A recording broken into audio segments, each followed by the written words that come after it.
The Herring Run Watershed Association began more than 30 years ago as the Friends of Northeast Parks and Streams, and had an interest in the parkland of the Herring Run, Chinkapin Park, all the different locations that are part of the Herring Run Park system. About 15 years ago, the association decided to focus more on its watershed mission than it did on the parks issue. A number of the park things that had come up had been addressed in those 15 years, and so the water issue became more of a priority for the Watershed Association.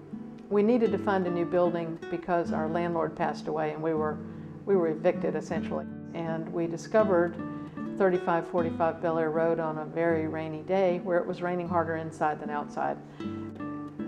It was really in terrible shape, and we decided that we had to renovate the building. It had to be a green building. We had to, if we were a Watershed Association, we had to walk the walk as well as talk the talk about what we were doing. Having a green building was desirable, not only a green building, but a LEED certified building. Some of the rather unique features that we have in the building that attributes to it being a LEED Gold building, the floors are made of a product called marmoleum, which is an all-natural product.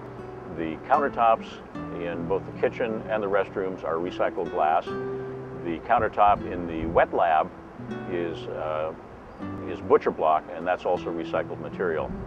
The outside walls are insulated with a foam blow-in insulation. It's organic. The inside walls are rather unique in that they're insulated with denim, the same thing that makes up jeans. It's the waste product of jeans manufacturing. The green roof is one of the 35 green features that we wanted to have at the Herring Run Watershed Center.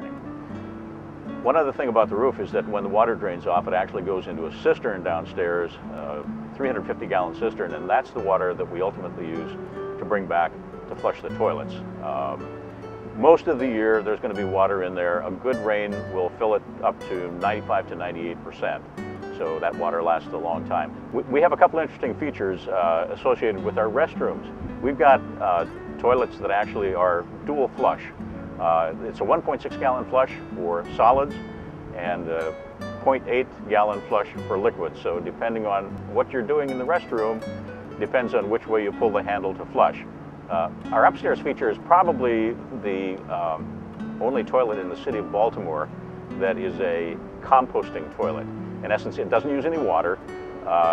You do your thing, and there's an agitator inside that will agitate the waste. It drops into a bin. Ultimately, it breaks down and becomes fertilizer. It can be used on lawns and on trees. The Herring Run Watershed Association is a very community-based organization.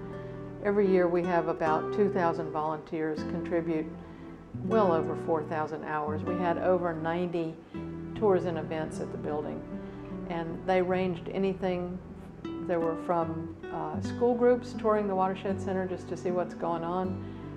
We have the Green School and the Offia School across the street, so we've had several groups of school students come over and see what we do here and learn about our building.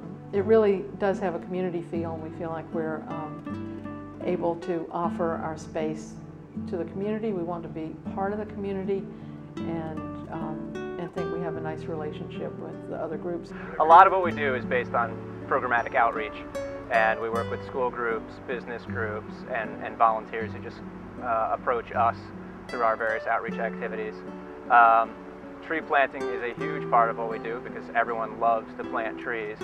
So we get in between 800 and 1,000 trees in the ground every year. Whenever we have kids come out and plant trees with us, we talk about the importance of trees. First thing that most people think of is oxygen, and that's really important.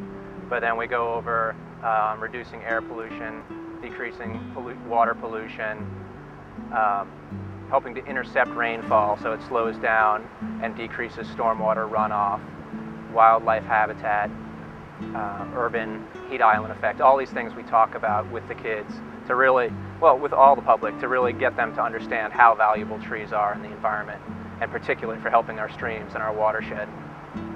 We thank the kids for their effort today, and one of the kids chimed in that, no, thank Mother Nature. We just like to do whatever we can to help make this a better neighborhood. Ultimately, what we do is about improving our watershed and also the impact that we have in the broader scope of restoration of the Chesapeake Bay.